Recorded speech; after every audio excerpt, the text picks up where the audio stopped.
ಇನ್ನು ಕಳೆದ 6-7 ತಿಂಗಳಿನಿಂದ ಈ ಜೋಡಿ ಪರಸ್ಪರ ದೂರ ಆಗಿತ್ತು ಅನ್ನುವಂಥ ಮಾಹಿತಿಯೂ ಕೂಡ ಸಿಗ್ತಾ ಇದೆ. ದೊಡ್ಡ ಮನೆಯಿಂದ ಈಗಾಗಲೇ ದೂರ ಆಗಿದ್ದಾರೆ ಯುವರಾಜ್ ಕುಮಾರ್ ಅವರ ಪತ್ನಿ ಶ್ರೀದೇವಿ. ಹಲವು ತಿಂಗಳಿಂದ ಯುವ ಜೊತೆ ಎಲ್ಲೂ ಕೂಡ ಕಾಣಿಸಿಯೂ ಕೂಡ ಕೊಂಡಿರಲಿಲ್ಲ. ಈ ಹಿಂದೆ ದೊಡ್ಡ ಮನೆಯ ಪ್ರತಿ ಕಾರ್ಯಕ್ರಮದಲ್ಲಿ ಶ್ರೀದೇವಿ ಅವರ ಉಪಸ್ಥಿತಿ ಇರ್ತಾ ಇತ್ತು. ಆದರೆ ಕಳೆದ 6-7 ತಿಂಗಳಿನಿಂದ ಈ ಜೋಡಿ ದೂರ ಆಗಿದೆ. ಯಾವ ವೇದಿಕೆಯಲ್ಲೂ ಕೂಡ ಯುವರಾಜ್ ಕುಮಾರ್ ಅವರ ಜೊತೆಗೆ ಅವರು ಗುರುತಿಸಿಕೊಂಡಿಲ್ಲ. ಯುವ ಸಿನಿಮಾದ ಮುಹೂರ್ತ ಇದ್ರೂ ಕೂಡ ರಿಲೀಸ್ ಸಂದರ್ಭದಲ್ಲೂ ಕೂಡ ಅವರು ಕಾಣಿಸಿಕೊಂಡಿರಲಿಲ್ಲ. ಯುವರಾಜ್ ಜೊತೆ ಅಂತರವನ್ನು ಕಾಯ್ದುಕೊಂಡಿದ್ರು ಶ್ರೀದೇವಿ. ಯುವ ಸಿನಿಮಾದ ಶೂಟಿಂಗು, ಪ್ರಮೋಷನ್ನು ಎಲ್ಲೂ ಕೂಡ ಅವರ ಉಪಸ್ಥಿತಿ ಇರಲಿಲ್ಲ. ಈ ಜೋಡಿ ದೂರವಾಗಿದೆ ಅನ್ನುವಂಥ ಅನುಮಾನ ಆ ಸಂದರ್ಭದಲ್ಲಿ ವ್ಯಕ್ತವಾಗಿತ್ತು. ಈಗ ಆ ಅನುಮಾನ ನಿಜವಾಗಿದೆ. ಇಬ್ಬರೂ ಕೂಡ ದೂರ ಆಗೋದಕ್ಕೆ ಅಥವಾ ಪತ್ನಿಯಿಂದ ಡಿವೋರ್ಸ್ ಕೋರಿ ಯುವರಾಜ್ ಕುಮಾರ್ ಅವರು ಕೋರ್ಟ್ ಮೊರೆ ಹೋಗಿದ್ದಾರೆ, ಅರ್ಜಿ ಸಲ್ಲಿಸಿದ್ದಾರೆ. ಫ್ಯಾಮಿಲಿ ಕೋರ್ಟಿಗೆ ಅರ್ಜಿ ಸಲ್ಲಿಸಿದ್ದಾರೆ. ಅದಕ್ಕೆ ಕಾರಣಗಳನ್ನು ಕೂಡ ಕೊಟ್ಟಿದ್ದಾರೆ. ಮಾನಸಿಕ ಕಿರುಕುಳ, ಕ್ರೌರ್ಯದ ಕಾರಣವನ್ನು ಕೊಟ್ಟು ಅವರು ಅರ್ಜಿ ಸಲ್ಲಿಸಿರೋದು. ಸಪರೇಷನ್ ಕೋರಿ ಶ್ರೀದೇವಿ ಅವರಿಂದ ಸಪರೇಷನ್ ಕೋರಿ ಅರ್ಜಿ ಸಲ್ಲಿಸಿದ್ದಾರೆ. ಇನ್ನು ಈ ಹಿಂದೆ ಅಂದರೆ 6-7 ತಿಂಗಳಿನಿಂದ ಈ ಜೋಡಿ ಜೊತೆಗಿರಲಿಲ್ಲ ಅನ್ನುವಂಥ ಮಾಹಿತಿಯೂ ಕೂಡ ಲಭ್ಯ ಆಗ್ತಾ ಇದೆ. ದೊಡ್ಡ ಮನೆಯಿಂದ ದೂರ ನಿಂತಿದ್ರು ಶ್ರೀದೇವಿ ಅನ್ನೋ ಡೀಟೇಲ್ ಕೂಡ ಈಗ ಲಭ್ಯ ಆಗ್ತಾ ಇರೋದು.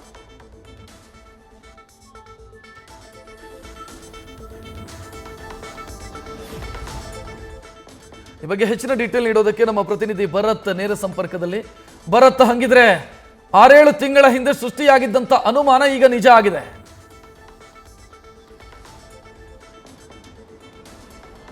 ನಿಜಕ್ಕೂ ರಕ್ಷತ್ ಏನಂತ ಹೇಳಿದ್ರೆ, ಕಳೆದ 6-7 ತಿಂಗಳು ಅನ್ನೋದಕ್ಕಿಂತ ಕಳೆದ 1 ವರ್ಷದಿಂದಲೂ ಕೂಡ ಯುವರಾಜ್ ಕುಮಾರ್ ಅವರ ಜೊತೆ ಶ್ರೀದೇವಿ ಭೈರಪ್ಪ ಅವರು ಒಟ್ಟಿಗೆ ಇಲ್ಲ ಅನ್ನೋ ಒಂದು ಮಾಹಿತಿ ನಮಗೆ ಸಿಕ್ಕಿತ್ತು. ಆದರೆ ಎಲ್ಲೋ ಒಂದು ಕಡೆ ಸಾಮಾನ್ಯವಾಗಿ ದಾಂಪತ್ಯ ಕಲಹ ಉಂಟಾಗಿದೆ, ಜೊತೆಗೆ ಇಬ್ಬರು ಒಟ್ಟಿಗೆ ಇಲ್ಲ ಅನ್ನೋ ಅನುಮಾನಗಳಷ್ಟೇ ಮೂಡಿ ಬರ್ತಾ ಇತ್ತು.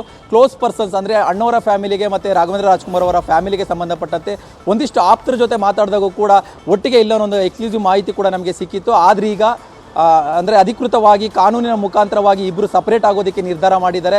ಕಳೆದ ವಾರ ಅಂತ ಹೇಳಿದ್ರೆ ಚಂದನ್ ಶೆಟ್ಟಿ ಮತ್ತು ನಿವೇದಿತಾ ಗೌಡ ಏನೋ ಡಿವೋರ್ಸ್ಗಾಗಿ ಅರ್ಜಿ ಸಲ್ಲಿಸಿದ್ರು 6ನೇ ತಾರೀಕು. ಅದೇ ದಿನವೇ ಯುವರಾಜ್ ಕುಮಾರ್ ಅವರ ಕಡೆಯಿಂದ ಡಿವೋರ್ಸ್ಗೋಸ್ಕರ ಅರ್ಜಿ ಸಲ್ಲಿಕೆಯಾಗಿದೆ.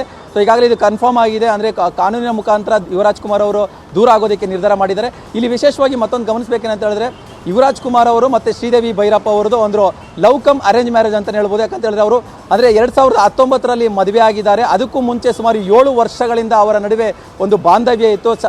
ಆರಂಭದಲ್ಲಿ ಅವರಿಬ್ಬರು ಸ್ನೇಹಿತರಾಗಿ ಪರಿಚಯ ಆಗಿದ್ದರು. ಅದಾದ ನಂತರ ಅವರಿಬ್ಬರ ನಡುವೆ ಪ್ರೀತಿ ಮೂಡುತ್ತೆ. ಅದಾದ ನಂತರ ಇಬ್ಬರು ಎರಡೂ ಮನೆಯವರ ಹತ್ರ ಮಾತಾಡಿ ಅದನ್ನು ಮದುವೆ ಆಗಬೇಕು ಅಂತ ನಿರ್ಧಾರ ಮಾಡ್ತಾರೆ. ಹಾಗಾಗಿ 2019ರಲ್ಲಿ ಬಹಳ ಅದ್ದೂರಿಯಾಗಿ ಮದುವೆ ನೆರವೇರುತ್ತೆ. ಬೆಂಗಳೂರಿನ ಪ್ಯಾಲೇಸ್ ಗ್ರೌಂಡ್ನಲ್ಲಿ ವಿವಾಹ ನಡೆಯುತ್ತೆ. ಈ ಸಮಾರಂಭಕ್ಕೆ ಕನ್ನಡ ಚಿತ್ರರಂಗದ ಬಹುತೇಕ ತಾರಾ ಬಳಗ, ಜೊತೆಗೆ ಮೆಗಾಸ್ಟಾರ್ ಚಿರಂಜೀವಿ ಅವರು ಆಂಧ್ರದಿಂದ ಒಂದಿಷ್ಟು ಎಲ್ಲ ಸಿನಿಮಾ ರಂಗದವರು ಕೂಡ ಮದುವೆಯಲ್ಲಿ ಭಾಗಿಯಾಗ್ತಾರೆ. ಅಲ್ಲಿಂದ ಒಂದು 5 ವರ್ಷ ಅಂದರೆ ಸುಮಾರು 4ರಿಂದ 5 ವರ್ಷಗಳ ಕಾಲ ತುಂಬ ಚೆನ್ನಾಗಿ ಅನ್ಯೂನ್ಯವಾಗಿ ದಾಂಪತ್ಯ ಹೋಗಿರೋದಕ್ಕೆ ಸಾಕಷ್ಟು ಉದಾಹರಣೆಗಳಿವೆ. ಜೊತೆಗೆ ಶ್ರೀದೇವಿ ಭೈರಪ್ಪ ಅವರು ರಾಘಣ್ಣ ಕುಟುಂಬಕ್ಕೆ ಆಗಲಿ ಅಥವಾ ದೊಡ್ಡಮನೆ ಕುಟುಂಬಕ್ಕಾಗಲಿ ಒಂದು ರೀತಿ ಜವಾಬ್ದಾರಿಯುತವಾಗಿ ನಡೆದುಕೊಂಡಿರುವಂತಹ ಉದಾಹರಣೆಗಳು ಕೂಡ ಇದೆ. ಯಾಕಂತ ಹೇಳಿದ್ರೆ doctor Rajkumar civil service academy ಅಂತ ಏನಿದೆ, ಆ ಅಕಾಡೆಮಿನ ರೂವಾರಿನೇ ಶ್ರೀದೇವಿ ಅಂತಲೂ ಕೂಡ ಹೇಳಲಾಗ್ತಾ ಇದೆ. ಡಾಕ್ಟರ್ ರಾಜ್ಕುಮಾರ್ ಅವರ ಹೆಸರಲ್ಲಿ ಒಂದು ಸಿವಿಲ್ ಸರ್ವಿಸ್ ಅಕಾಡೆಮಿನ ತೆರೆದು ಅದನ್ನು ತುಂಬ ಯಶಸ್ವಿಯಾಗಿ ನಡೆದುಕೊಂಡು ಹೋದಂತಹ ಜವಾಬ್ದಾರಿ ಕೂಡ, ನಡೆದುಕೊಂಡು ಹೋದಂತಹ ಕೀರ್ತಿ ಕೂಡ ಶ್ರೀದೇವಿ ಅವರಿಗೆ ಸಲ್ಲುತ್ತೆ. ಒಟ್ಟಾರೆ ಈಗ ಕಳೆದ 5 ವರ್ಷಗಳಿಂದ ಅಂದರೆ ಮದುವೆಯಾಗಿ 5 ವರ್ಷಗಳಿಂದ ಕೂಡ ತುಂಬ ಅನ್ಯೂನ್ಯವಾಗಿದ್ದರು, ತುಂಬ ಜೊತೆಯಾಗಿದ್ದರು. ದೊಡ್ಡ ಮನೆಗೆ ಸಂಬಂಧಪಟ್ಟಂತೆ ಜೊತೆಗೆ ದೊಡ್ಡ ಮನೆ ಕಲಾವಿದರು ಯಾರಿದ್ದಾರೆ ಅಂದರೆ ಯುವರಾಜ್ ಕುಮಾರ್ ಆಗಿರ್ಬೋದು, ವಿನಯ್ ರಾಜ್ಕುಮಾರ್ ಆಗಿರ್ಬೋದು, ಶಿವಣ್ಣ ಆಗಿರ್ಬೋದು, ಪುನೀತ್ ಅವರಾಗಿರ್ಬೋದು, ಯಾವುದೇ ಸಿನಿಮಾ ಕಾರ್ಯಕ್ರಮಗಳಿದ್ರೂ ಕೂಡ, ಮನೆಗೆ ಸಂಬಂಧಪಟ್ಟಂತಹ ಯಾವುದೇ ಕಾರ್ಯಕ್ರಮಗಳಿದ್ರೂ ಕೂಡ ಶ್ರೀದೇವಿಯವರು ಮುಂದೆ ನಿಂತ್ಕೊಂಡು ಎಲ್ಲ ಕಾರ್ಯಕ್ರಮಗಳಲ್ಲಿ ಭಾಗಿಯಾಗ್ತಾ ಇದ್ರು. ಆದರೆ ಕಳೆದ 1 ವರ್ಷದಿಂದ ಶ್ರೀದೇವಿಯವರು ಯಾವುದೇ ಕಾರ್ಯಕ್ರಮಗಳಲ್ಲಿ ಭಾಗವಹಿಸಿಲ್ಲ. ಜೊತೆಗೆ ಯುವರಾಜ್ ಕುಮಾರ್ ಅವರ ಚೊಚ್ಚಲ ಸಿನಿಮಾ ರಿಲೀಸ್ ಆಗಿತ್ತು. ಈ ಸಿನಿಮಾದ ಮುಹೂರ್ತ ಆದಂಥ ಸಂದರ್ಭದಲ್ಲಿ ಕೂಡ ಶ್ರೀದೇವಿಯವರು ಜೊತೆಲೇ ಇದ್ದರು. ಆದರೆ ರಿಲೀಸ್ ವೇಳೆ ಶ್ರೀದೇವಿಯವರು ಎಲ್ಲೂ ಕೂಡ ಕಾಣಿಸ್ಕೊಂಡಿರಲಿಲ್ಲ. ಅಂದರೆ ಅಷ್ಟೊತ್ತಿಗಾಗಲೇ ಅಂದರೆ ಕಳೆದ 6-7 ತಿಂಗಳಿಂದ 1 ವರ್ಷದ ಅಂತರದಲ್ಲಿ ಏನಿದೆ, ಇಲ್ಲಿಂದ ಇಲ್ಲಿವರೆಗೂ ಅವರು ಯುವರಾಜ್ ಕುಮಾರಿಂದ ದೂರವಾಗ್ಬಿಟ್ಟಿದ್ರು ಅಂತ ಸ್ಪಷ್ಟವಾಗಿ ಗೊತ್ತಾಗ್ತಾ ಇತ್ತು. ರಕ್ಷತ್, ಭರತ್, ಈಗ 6-7 ತಿಂಗಳಿಂದ ಅಥವಾ 1 ವರ್ಷದಿಂದ ಈ ಜೋಡಿ ದೂರ ಆಗಿತ್ತು ಅನ್ನುವಂಥ ಮಾಹಿತಿಯನ್ನು ಕೊಡ್ತಾ ಇದ್ದೀರಿ. ಇವರಿಬ್ಬರನ್ನು ಸರಿ ಮಾಡುವಂಥ ಪ್ರಯತ್ನ ಕುಟುಂಬದ ಹಿರಿಯರಿಂದ ಆಗಲಿಲ್ವಾ? ಏನಾಯಿತು? ಏನು ಪ್ರಾಬ್ಲಮ್ ಆಯಿತು? ರಕ್ಷತ್, ಅಂದರೆ ನಮಗೆ ಸಿಕ್ಕಿರುವಂತಹ ಮಾಹಿತಿ ಪ್ರಕಾರ ಇದೀಗಾಗಲೇ ಎರಡೂ ಕುಟುಂಬದವರಿಗೆ ಇದ್ರ ಬಗ್ಗೆ ಮಾಹಿತಿ ಇತ್ತು. ಜೊತೆಗೆ ಎರಡೂ ಕುಟುಂಬಗಳಿಂದ ಕೂಡ ಇದಕ್ಕೆ ಸಂಬಂಧಪಟ್ಟಂತೆ, ಅಂದರೆ ಯುವರಾಜ್ ಕುಮಾರ್ ಮತ್ತು ಶ್ರೀದೇವಿ ಅವರ ದಾಂಪತ್ಯಕ್ಕೆ ಸಂಬಂಧಪಟ್ಟಂತೆ ಎರಡೂ ಕುಟುಂಬದವರು ಕೂಡ ಆಂತರಿಕವಾಗಿ ಕೂತ್ಕೊಂಡು ಚರ್ಚೆ ಮಾಡಿ ಒಂದು ಸಂಧಾನ ಮಾಡುವಂತಹ ಒಂದು ಪ್ರಯತ್ನಕ್ಕೆ ಕೂಡ ಕೈ ಹಾಕಿದ್ದಾರೆ.